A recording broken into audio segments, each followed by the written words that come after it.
হিন্দু ধর্মে একটা নিয়ম আছে, শুধু ব্রাহ্মণরাই বেদ, রামায়ণ, মহাভারত এগুলো ধরতে পারবে, নিম্ন বর্ণের হিন্দুরা ধরতে পারবে না। আমাদের ইসলামে এগুলো আছে? কোরআন শুধু আমরাই ধরতে পারবো, আপনারা পারবেন না। অনেকে এরকম বলে যে আলেমরা কোরআন ধরবে, অন্যরা ধরতে পারবে। তো কেউ যদি আপনারে বুঝায় খবরদার কোরআন ধরা যাবে না, এটা আলেমরা ধরবে, তোরা ধরতে পারবি না, মানবেন কথা? এই তো বাঘের বাচ্চার মতো উত্তর। দাঁড়িয়ে বলবেন কোরআন সবার। আমি আরবি বুঝি না, আমি বঙ্গানুবাদ করে কোরআন বুঝবো, কোরআনের দাওয়াত করবো, চিল্লা এখন ঠিক কিনা? বাল্লিগু আন্নি ওয়ালাউ আয়া। প্রত্যেকেই প্রেরণার বাণীবাহকের কাজ করতে হবে, যতটুকু জানি পৌঁছে দিব। আমি বেশি জানি তো আমি বেশি বেশি ছড়াবো। আপনি জানেন শুধু লা ইলাহা ইল্লাল্লাহ, এইটাই আপনি ছড়ায় দিবেন, ঠিক কিনা? কেউ যদি বলে কোরআন পড়া যাবে না, ধরা যাবে না, এটা বুঝা পড়া আলেমদের কাজ, শুনবেন না। ক্ল্যারিটি, গোজামিল নাই, কোনো গোজামিল নাই। আমি যদি কোরআনের আয়াত ভুল করি, আমরা ধরতে পারবেন না। আপনি কোরআনের আয়াত ভুল পড়ছেন, হুজুর ঠিক করে নেন, আমি ঠিক করে নেব, ঠিক কিনা?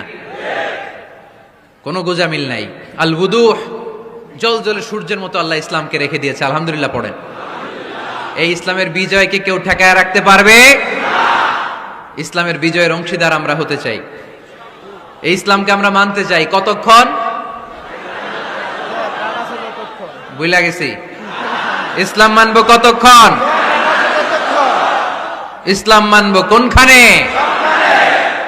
এটা কার ধর্ম? নাকি শুধু আমাদের? এটা হিন্দুদেরও ধর্ম, বৌদ্ধদেরও, খ্রিস্টানদেরও, আস্তিকদেরও, নাস্তিকদেরও। হিন্দুরা মানে না তো আমরা কি করব? ইসলাম কি শুধু আমার বাপদাদার সম্পত্তি? যে কেউ ইসলামে ঢুকতে চাইলে আমাদের দরজা তার জন্য খোলা আছে না নাই? হিন্দু যদি বলে কালিমা পড়বো, দরজা খোলা না? খ্রিস্টান যদি বলে মুসলমান হব, দরজা খোলা না? আস্তিক যদি বলে, নাস্তিক যদি বলে আস্তিক হতে চাই, তার জন্য সুযোগ আছে না নাই? কিন্তু আপনি চাইলে ইহুদি হতে পারবেন না, জানেন? চাইলে ইহুদি হওয়া যায় না। ইহুদি হতে হয় বাই বর্ন, জন্মসূত্রে ইহুদি হতে হয়। তাও আপনার মা হতে হবে ইহুদি, আপনার বাবা ইহুদি কিন্তু মা অন্য ধর্মের, তাইলে আপনি দুনিয়াতে আসলে আপনি ইহুদি হবেন? কত বড় ডাকাইত, খেয়াল করছেন? কেউ চাইলে ওদের ধর্মে ঢুকারও সুযোগ নাই। কিন্তু ইসলামে কি এগুলো আছে? কথা বলেন। আল্লাহ নিজের পরিচয় যখন দিয়েছেন, আল্লাহ কি বলছে? আমি মুসলমানদের রব, আমি মুত্তাকিদের রব, টুপিওয়ালাদের রব, দাড়িওয়ালাদের রব। তিনি বলেছেন রব্বুল আলামিন। কি বলেছেন?